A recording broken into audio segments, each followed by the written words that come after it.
প্রিয় দর্শক, আপনাদেরকে শুভেচ্ছা জানাচ্ছি জন্মভূমি নিউজ টিভি থেকে। বলছি নিউ ইয়র্ক থেকে। আজকে অনেকগুলি খবরের শিরোনাম আপনাদেরকে বলবো। আমাদের এই অনুষ্ঠানটি নামেই হলো আজকের শিরোনাম। প্রথমেই যে বিষয়টি বলতে চাচ্ছি সেটা হলো আমেরিকান রাজনীতি বা ট্রাম্প প্রশাসনের কর্মকাণ্ড নিয়ে। সেটা হলো ট্রাম্প প্রশাসন মার্কিন প্রেসিডেন্ট ডোনাল্ড ট্রাম্পের ইমিগ্রেশন এবং অবৈধদের দেশ থেকে বিতাড়নের জন্য ভয়াবহ পরিকল্পনা অনেক দিন যাবতীয় চলছে। এরই মাঝে অনেক বিদেশিদেরকে ধরে পাঠানো হয়েছে স্ব দেশে। ব্যতিক্রম হয়নি আমাদের দেশের বেলায়। বাংলাদেশে এ পর্যন্ত গত 1 সপ্তাহ 10 দিন আগে সম্ভবত লাস্ট 31 জনকে ধরে হাতে পায়ে কোমরে শিকল দিয়ে বেঁধে বিশেষ ফ্লাইটে ঢাকায় পাঠানো হয়েছে। ভারতেও পাঠানো হয়েছে, সাউথ আমেরিকায়ও পাঠানো হয়েছে। এভাবেই বিদেশিদের ধরে পাঠানোর মানে যে অভিযান, সেই অভিযান ক্রমেই তীব্র হচ্ছে।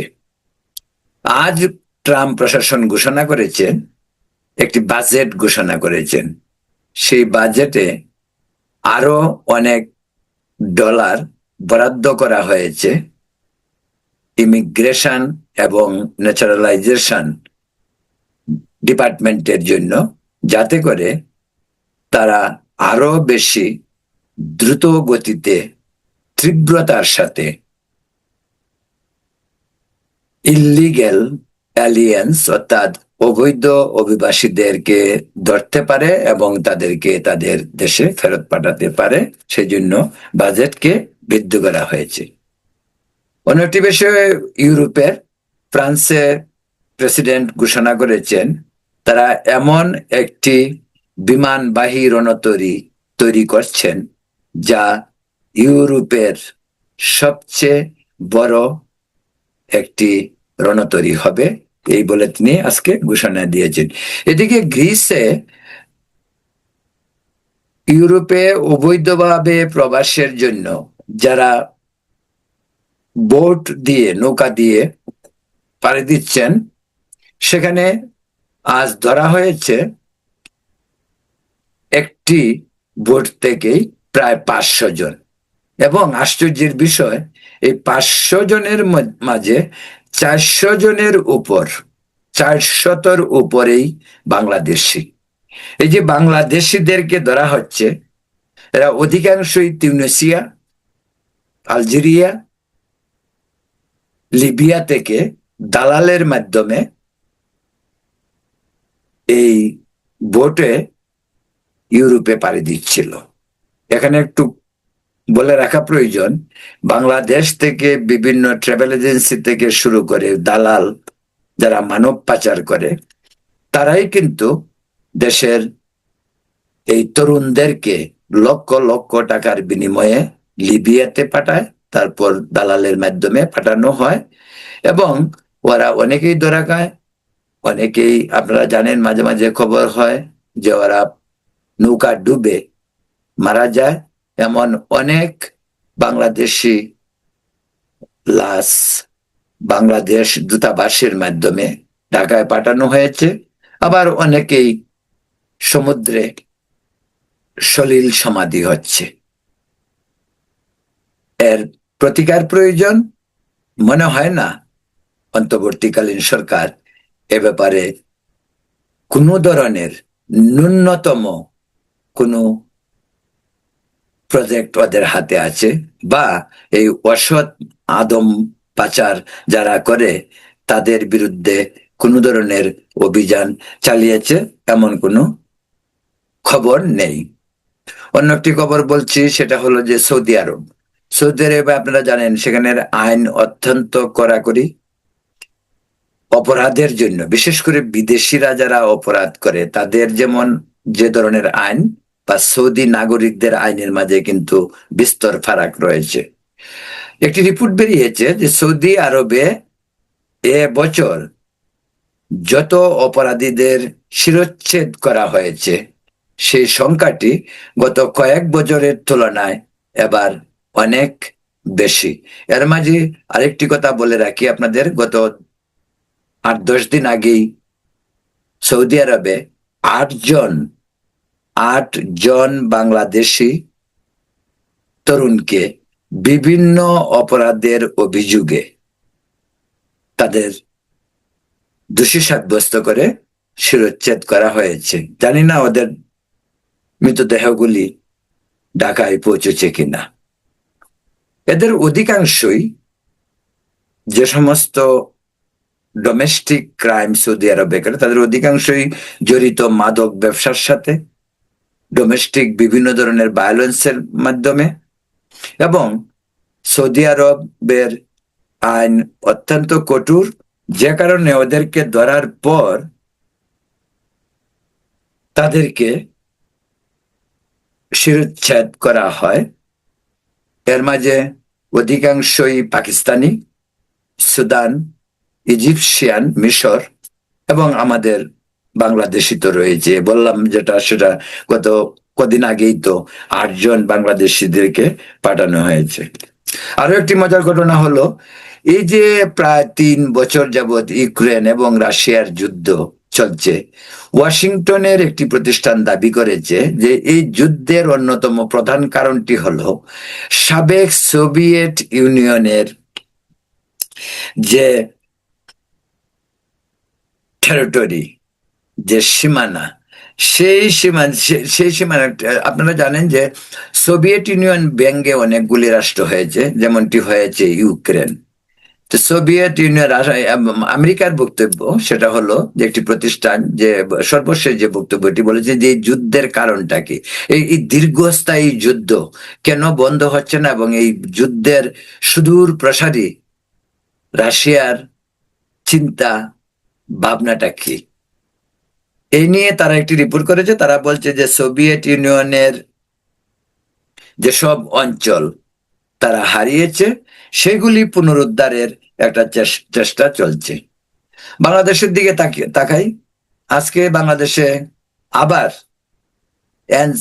এনসিপির একজন গুলিবিদ্ধ হয়েছে। হাদির ঘটনার পর, দীপু দাস ঘটনার পর আজকে খুলনায় এনসিপির বিভাগীয় প্রধান মোতালেব শিকদারকে গুলি করা হয়েছে। ঘটনাটি বোধহয় কয়েক ঘন্টা আগে বাংলাদেশে ঘটেছে। বিস্তারিত এখনো জানা যায়নি, তবে শিরোনাম এটাই বলছে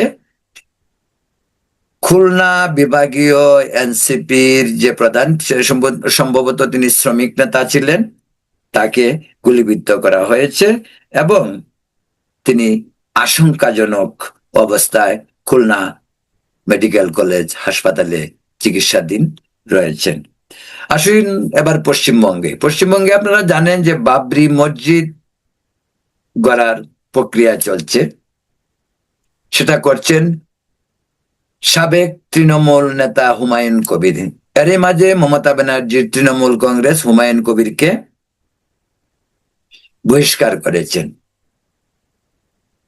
হুমায়ুন কবির সাথে সাথে তিনি বলেছেন তিনি নতুন রাজনৈতিক দল ঘোষণা করবেন 22 ডিসেম্বর, আজকে 22 ডিসেম্বর, এবং তিনি যথারীতি তার রাজনৈতিক দল ঘোষণা করেছেন এবং সেটির নাম দিয়েছেন জনতা উন্নয়ন পার্টি। এবং সেই পার্টির আজকে ঘোষণা উপলক্ষে এক বিশাল জনসভার আয়োজন করা হয়। সেখানে তারা বলছে যে এটা সেকুলার দল, কোনো ইসলামিক ধর্মভিত্তিক দল নয়, সেখানে হিন্দুরাও আছে বা থাকবে, এরকম ঘোষণা আজকে দেওয়া হয়েছে। এই খবরটিও অত্যন্ত নতুন খবর, কয়েক ঘন্টা আগের এই খবর। বিস্তারিত আর তেমন কিছু জানা যায়নি, তবে হুমায়ুন কবির তার বক্তব্য সকলের সহযোগিতা চেয়েছেন এবং তিনি দলের নাম, ম্যানিফেস্টো, দলের সিম্বল এবং দলের পতাকা কি হবে তা ঘোষণা করেছেন আজ। দলের পতাকাটি অনেকটা ভারতীয় জাতীয় পতাকার যে তিন রঙের যে জাতীয় পতাকা সেই আদলেই করা হয়েছে, যেটা অনেকটা কংগ্রেস অথবা তৃণমূল কংগ্রেসের যে দলীয় পতাকা রয়েছে তার আদলেই করা হয়েছে বলে জানা গেছে। প্রথম আলো এবং ডেইলি স্টারে আক্রমণ হয়েছে, আপনারা জানেন, পুড়িয়ে দেওয়া হয়েছে। সাংবাদিক নুরুল কবির কে লাঞ্ছিত করা হয়েছে। ঢাকার একটি প্রতিষ্ঠান আছে সাংবাদিকদের সম্পাদক পরিষদ, এবং আরো একটি সংগঠন আছে যে সংগঠনটি হলো যে সংগঠনটি হলো নোয়াব নামে পরিচিত, বাংলাদেশ প্রেস প্রিন্টিং অ্যাসোসিয়েশন এরকম সেটার নাম। তারা একটি প্রতিবাদ সভা করেছেন ঢাকার একটি 5 স্টার হোটেলে। সেখানে বিএনপি এনসিপি নেতৃবৃন্দ বক্তব্য রেখেছেন প্রথম আলো ডেইলি স্টারের সম্পাদক, এবং তারা তার প্রতিবাদ করেছেন। সেই বিষয়ে আমি শুধু শিরোনামটা বললাম, ওই বিষয়ে পরে একটি ভিডিও করা হবে, সেটা আপনারা রতন তালুকদার লাইভ যে প্রতিদিনের প্রোগ্রাম, সেই প্রোগ্রামে দেখতে পাবেন। এ পর্যন্ত ডেইলি নিউজ এবং প্রথম আলোতে যে আগুন দেওয়া হয়েছে সেই সমস্ত সন্ত্রাসীদের মাঝে 17 জনকে গ্রেপ্তার করা হয়েছে এবং 500 জনের মতো আসামি করে মামলা করা হয়েছে। আরো আপডেট রয়েছে দীপু হত্যা।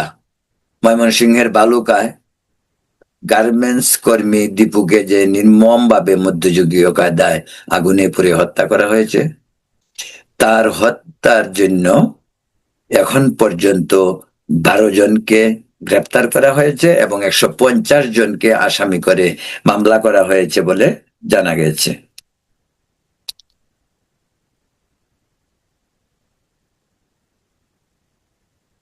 আরো একটি মজার ঘটনা আপনাদেরকে বলি, সেটা হলো, এটাও আসলেও খুবই মজার ঘটনা।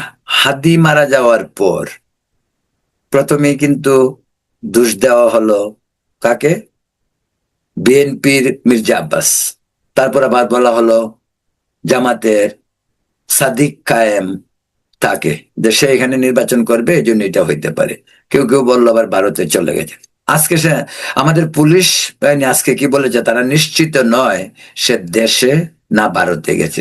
ভারতে গেছে বলে এরকম গ্যারেন্টিও তারা দিতে পারছে না, অথচ সে ভারতে আছে বলে সারা দেশে এক ধরনের তোলফাড়।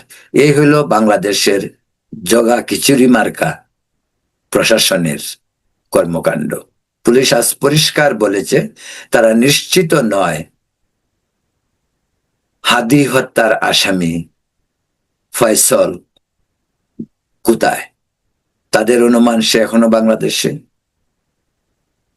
ভারতে গিয়েছে এমন কোনো প্রমাণ তাদের হাতে নেই, কিন্তু দেশে কিন্তু ভারতে গিয়েছে, ভারত থেকে আনতে হবে, এই নিয়ে তোলফাড় শুরু হয়েছে। কিন্তু প্রশাসন বলছে আগে সম্ভবত ভারতে চলে গেছে, এবং তারা এইরকমও বলছে যে ময়মনসিংহের হালুয়াঘাট বর্ডার দিয়ে সে পার হয়েছে। আশ্চর্যের বিষয়, তারা সব বলতে পারে কিন্তু ধরতে পারে না। এজন্যই জনমনে আরো সন্দেহ, এই যে হাদি হত্যা কি পরিকল্পিত এবং এটা কিসের জন্য? হাদি হত্যায় কার লাভ, কার ক্ষতি?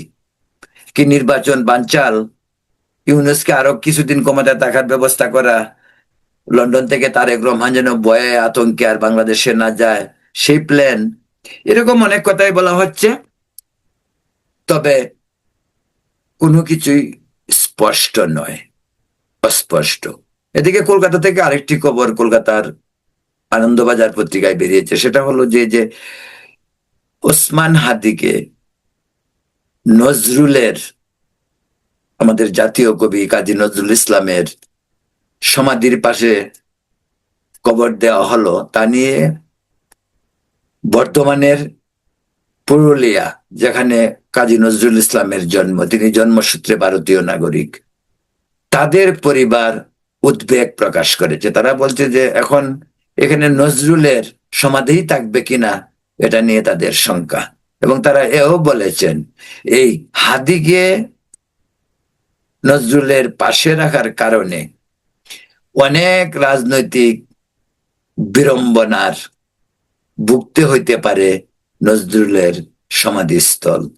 এবং তারা বাংলাদেশে নজরুল বা আমাদের যে জাতীয় কবির পাশে হাদির কবর দিয়ে একটি চিরস্থায়ী বিড়ম্বনার তৈরি হয়েছে কিনা সেটাও তারা অনুমান করছে।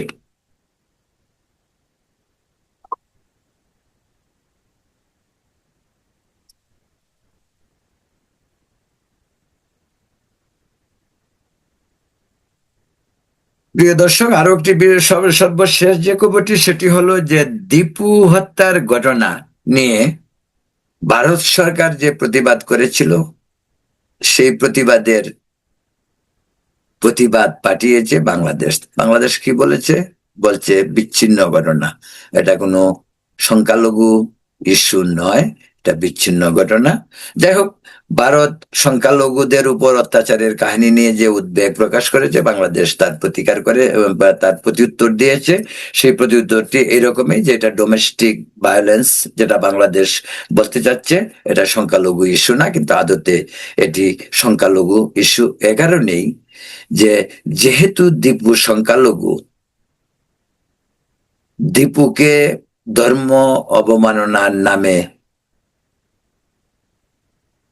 যদি কোনো ব্যক্তিগত আক্রোশও থাকে, সেটাকে ধর্মীয় অবমাননার নামে তাকে উধাও করে দিলে তেমন সমস্যা হবে না। এজন্যই এটা সংখ্যালঘু ইস্যু। আজকে যদি এই ঘটনাটা কোনো মুসলিম শ্রমিকের বেলায় হতো, সেটা হইতে পারত অন্য কারণে, কিন্তু যেহেতু সে সংখ্যালঘু, সে দুর্বল, তাকে হত্যা করলে ধর্মীয় অনুভূতি খুব একটা সস্তা বিষয় বাংলাদেশে আজকাল, এটার কোনো প্রমাণের দরকার পড়ে না। মোল্লা সাহেবরা ওয়াজে বসে হিন্দু ধর্ম নিয়ে গালিগালাজ তো প্রতিনিয়ত করে, ওইখানে হিন্দুদের অনুভূতিতে আঘাত হয় না। শুধু ইসলাম ধর্ম নিয়ে কেউ কিছু না বললেও, আর বাংলাদেশে ধর্মীয় অনুভূতির নামে যেসব ঘটনা ঘটে তার 90% বা আরো বেশি হইতে পারে এগুলি ফেক, প্রতারণা করা। হিন্দু ছেলেদের নামে ফেক আইডি করে বিভিন্ন ধরনের কল্প কাহিনী লিখে তারপর তাদের বিরুদ্ধে অভিযোগ এনে তাদেরকে জেলে পুরা হয়, তাদেরকে হেনস্থা করা হয়, তাদের পরিণতি হয় দীপু দাসের মতো। প্রিয় দর্শক, আজকে জন্মভূমি টিভিতে আজকের শিরোনামে এই ছিল মূলত খবরের অংশ বিশেষ। আগামীকাল আবার আপনাদের সামনে নতুন খবর নিয়ে কথা বলবো। এই পর্যন্ত আপনারা ভালো থাকুন, সুস্থ থাকুন, নিরাপদ থাকুন। ধন্যবাদ।